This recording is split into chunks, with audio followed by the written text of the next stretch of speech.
That employment could be full time और, तो ये बात आपको रेगुलर के साथ भी समझ आ गई कि आपको आना है।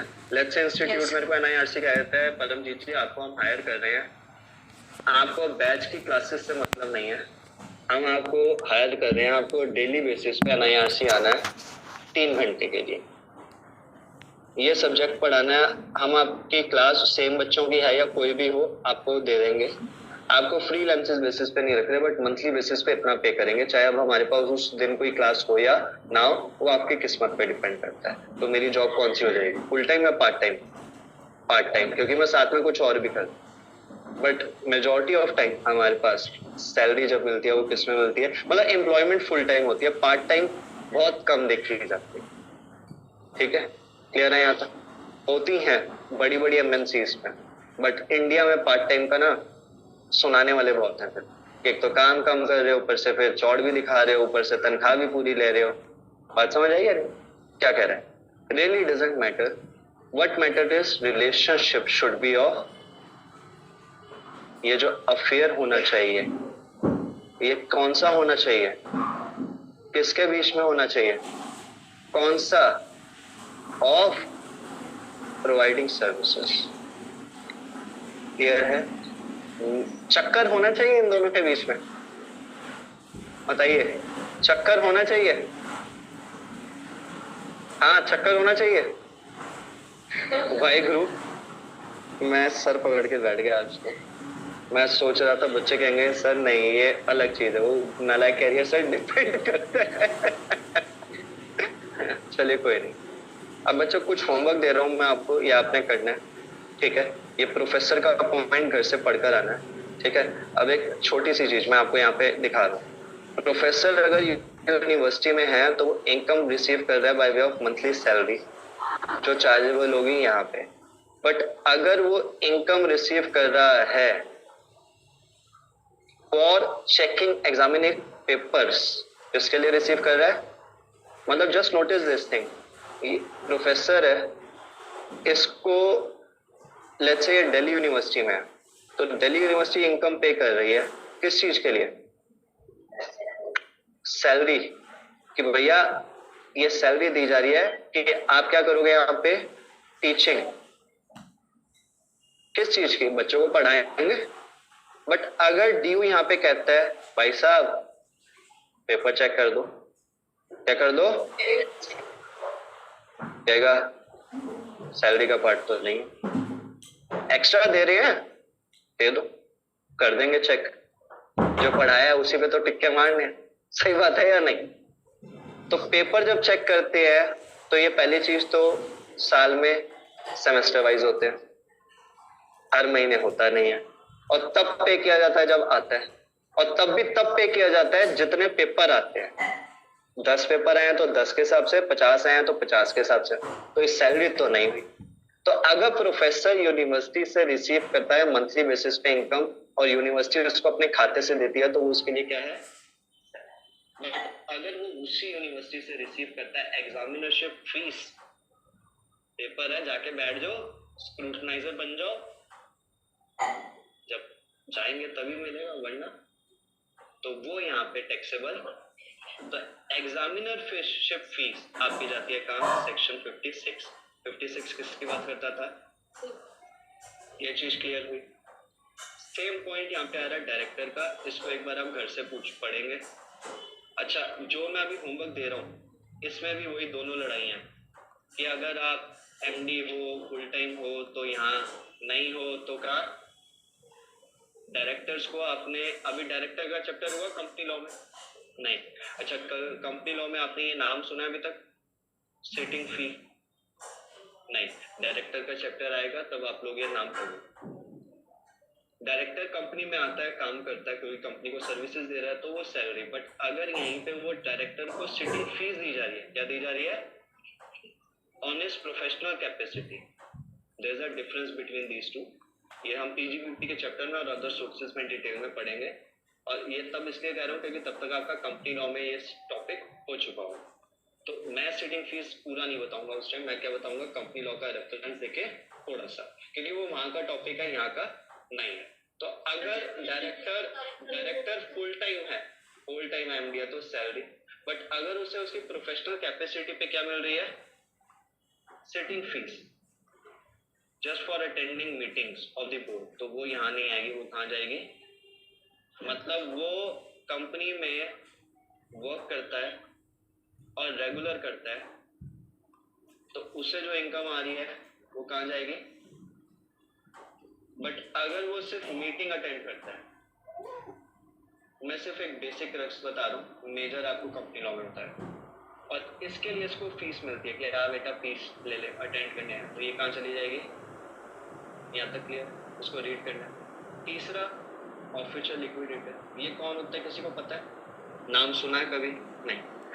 जब भी कंपनी बंद होती है, क्या होती है, क्लोज, मतलब इसे लिक्विडेट किया जाता है, अकाउंट्स का वर्ड आ गया। तो ये कंपनी को बंद करने के लिए government of India official liquidator को अपॉइंट करती है कि भैया तुमने कंपनी बंद कर दी, बट अब एक हमारा व्यक्ति आएगा, वो एनालाइज करेगा कि बंद करते टाइम कोई हेरा फेरी हुई है या। तो जितनी भी ऑफिशियल लिक्विडेटर्स की अपॉइंटमेंट होगी वो गवर्नमेंट के थ्रू होगी, और कौन सी गवर्नमेंट के थ्रू, या फिर कोर्ट के थ्रू। मतलब वैसे तो सेंट्रल गवर्नमेंट अपॉइंट कर देगी, कोर्ट, हाई कोर्ट भी कर सकती है, सुप्रीम कोर्ट भी कर सकती है, डिपेंड करता है कहां गया लिक्विडेशन का केस। रेफरेंस के साथ में जब भी ये होगा तो ये ऑफिशियल लिक्विडेटर आएगा अपनी प्रोफेशनल कैपेसिटी पे, but as per the provisions of companies act 1956 और 2013 ये सेंट्रल गवर्नमेंट का क्या बन जाएगा, और इसे रेम्युनरेशन मिलेगी और असेसेबल होगी कहाँ, सर अगर इसे पूरे एक साल में एक ही कंपनी लिक्विडेट करने के लिए मिली तो, जिसका काम 3 महीने का हुआ, as per companies act he will be treated as an employee of central. ये ना लिखी होती लाइन तो मैं उसको यहाँ पे, बात समझ आई। आगे मैनेजर का पॉइंट है, इसको एक बार रीड करिए, पार्टनर ऑफ अ फर्म, इसको रीड कीजिए। अच्छा एक बात बताइए, पार्टनर और पार्टनरशिप फर्म के बीच में क्या एम्प्लॉय का रिलेशन आता है, तो उनके हाथ में ये सैलरी नहीं मानी जाएगी, क्या मानी जाएगी, इनकम अंडर एक्ट, क्योंकि वो एक दूसरे को ये नहीं कह सकते कि हम एम्प्लॉय हैं। फिर एक पार्टनर कहेगा नहीं मैं सीनियर हूँ, दूसरे भैया सीनियर जूनियर है, बट एक दूसरे के सर्वेंट और मास्टर नहीं।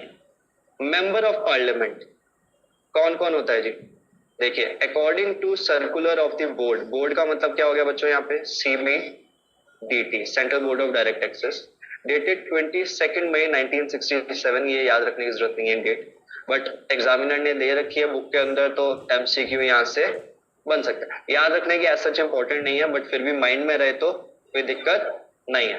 कह रहे salary received by person as MP, क्या बोला गया है, will not be chargeable under head salary, but as because member of parliament is not an employee to the, he is just only representative of the people, तो ये क्या है यहाँ पे, servant of public, not of parliament। हमारे MP MLA, but हम क्या करते हैं, भगवान मानते हैं, हम ही चुनते हैं और हम ही डरते हैं उससे। आप चाहो तो चुटकी बजाते ही, मगर नहीं, आप क्या हो, डरते हो। बात समझ आई या नहीं, क्लियर है या नहीं। अगला पॉइंट होमवर्क लिखिए, ट्रेजरर ऑफ बैंक। अगला person carrying on a profession और वोकेशन, वोकेशन में एग्जांपल देते हैं, सिंगर लता मंगेशकर जी जब थी, क्या इन्होंने कोई कोर्स कर रखा था, फिर भी नहीं, हिंदुस्तान में क्या बोलता जाता था, नाइटिंगेल ऑफ इंडिया। क्या ये कुछ पढ़ लिख कर आई थी, नहीं। क्या इन्होंने म्यूजिक में कुछ सीखा था, सर एक्सपीरियंस था और इनहेरिटेड एक स्किल था, इनकी आवाज सुरीली थी, तो ये प्रोफेशनल थी, बट ये प्रोफेशनल नहीं थी, मतलब इनकम जो अर्न करती थी वो प्रोफेशनल इनकम थी, कहने को प्रोफेशनल सिंगर थी, बट इन एक्चुअल हम प्रोफेशनल बोलते हैं जिसके पास कोई मेंबरशिप या डिग्री होती है, ये वो नहीं थी, बट ये वोकेशनलिस्ट थी। क्या थी? वोकेशनलिस्ट वो व्यक्ति होते हैं, या वोकेशनल इनकम वो इनकम होती है जहां पे वो व्यक्ति अपने खुद के स्किल से पैसा कमाता है और वो चीज और कोई नहीं। तो vocation is also part of profession. किसका पार्ट है? बात समझ आई? तो अगर कोई व्यक्ति अपने प्रोफेशन या वोकेशन, अब मैं क्या कर रहा हूँ यहाँ, प्रोफेशनल सर्विस, तो मेरी सैलरी नहीं है, मैं इनकम है। टिप, टिप क्या होती है बच्चों? टिप क्या होती है? आपने बहुत अच्छा काम किया, हम आपसे क्या हुए? खुश। ये लो, क्या दिया हमने आपको? शाबाशी। क्या था ये? शाबाशी। तो बच्चों जो टिप है वो चार्जेबल होती है in the hands of employees as income from. Clear है यहाँ तक?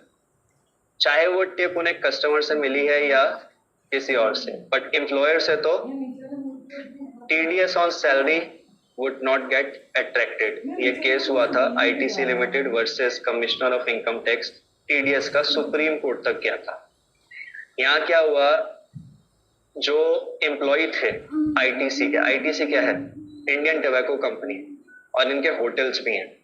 तो आईटीसी लिमिटेड के जो होटल्स थे वहां पे 5 स्टार होटल में बट ऑब्वियस है जो टिप दी जाती है वो भी हजारों में दी जाती है या बड़ी टिप दी जाती है। तो बहुत सारे एम्प्लॉयज को बहुत अच्छी अच्छी टिप्स मिली। इनकम टैक्स वाले ने कहा भाई चलो पकड़ो इनको। सर टीडीएस का प्रोविजन का है, हमें पता है कि टिप मिली अदर सोर्सेज में जाएगी, सैलरी में नहीं, बट आप तो एम्प्लॉयर हो, टिप का टीडीएस का है। तो आईटीसी ने कहा भैया किस बात पर टीडीएस, मैंने थोड़ा ना पे किया। तो सुप्रीम कोर्ट तक पहुंच गए, वहां भी यही डिसाइड हुआ कि टीडीएस सैलरी पे कटेगा। टीडीएस पे, जैसे मैं यहाँ अपनी प्रोफेशनल कैपेसिटी पे सर्विसेज दे रहा हूँ, मेरे को जो भी फीस मिलेगी वो 10% कट के मिलेगी। सॉरी 10% कह रहा हूँ, मेरे केस में 1%। कितनी कट के मिलेगी? 2 पॉइंट है मेरे पास, मेरी इंस्टीट्यूट से 10 भी कटेगी, 1 भी। अगर एज अ फैकल्टी मैं यहाँ सर्विसेज दे रहा हूँ तो 10%। कितना? मतलब अगर लेट्स से मेरे को इंस्टीट्यूट से 50,000 मिलने हैं तो मेरे को 50,000 में से कितना कट के मिलेगा? 5,000। वो 5,000 ये मान लिया जाएगा कि आपका टैक्स पहले ही डिडक्ट हो गया, फ्यूचर में मिल जाएगा मुझे। अगर मेरी इनकम कम होगी तो मैं रिफंड क्लेम कर लूंगा डिपार्टमेंट से। अगर मैं इंस्टीट्यूट में एज अ बिजनेसमैन कुछ सामान दे रहा हूँ, बेच रहा हूँ गुड्स, तो इंस्टीट्यूट काटेगा 1%। कितना काटेगा? बट ये तभी होगा 1 और 10 वाला। जैसे मैं टीचिंग का एग्जांपल लूं 10%, जब मैंने अपना पैन नंबर दे रखा है, नहीं दे रखा तो 20% कटेगा, नहीं दे रखा तो 20। और मेरे पे दोनों चीजें एप्लीकेबल है यहाँ, मतलब I am providing my services as well as few other product also. तो जो सर्विस है उस पर कितना कट रहा है? प्रोडक्ट्स पे। बात समझ आई है? इसको बहुत डिटेल में पढ़ेंगे कहाँ पे? जब हम पढ़ेंगे टीडीएस का चैप्टर। वो टीडीएस है, टीडीएस एंड टीसीएस का चैप्टर है। क्लियर है यहाँ तक? अगला पॉइंट देखिए, सैलरी रिसीव बाय जजेस। जजेस कहाँ पे होते हैं बेटा? सुप्रीम कोर्ट और high court. Taxable under at salary even though they have no employer employee relationship. Justice Devaki Nandan Agarwala versus union of India, supreme court का केस। जज किसी के एम्प्लॉय, बट फिर भी उनको सेंट्रल गवर्नमेंट जो पे करती है वो कहाँ जाता है? क्लियर है यहाँ तक? चलिए आगे आपको ये पैराग्राफ दे रखा है बच्चों, यस और नो? पूरा रीड करना है होमवर्क, ये भी रीड करना है होमवर्क। ये पढ़ेंगे आप, आपको बहुत क्लैरिटी आएगी। Employer employ